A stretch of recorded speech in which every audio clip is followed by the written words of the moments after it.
يا مساء الخير. جينا النهارده نزور الاستاذ ملهم عشان يرد لنا على واحد من الاسئله اللي جات لنا على التعليقات، والسؤال مهم جدا: ايه الفرق بين التملك الحر وحق الانتفاع؟ استاذ ملهم مساء الخير.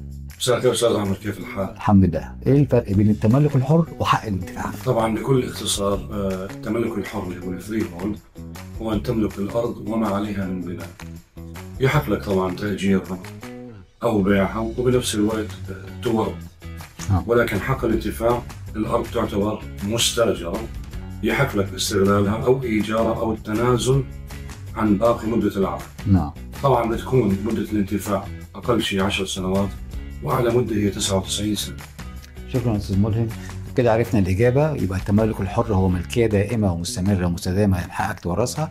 أما حق الانتفاع هو مدة إيجار، بس مدة إيجار طويلة الأمد ل 99 سنة تقريبا. من حقك تأجرها، من حقك تتنازل عن باقي العقد فيها، ومن حقك تستغلها. شكرا لكم. متنسوش تعملوا لنا لايك وشير على فيسبوك وتيك توك، سبسكرايب على اليوتيوب. أنا عمرو محمود، ودول كلمتين من القلب.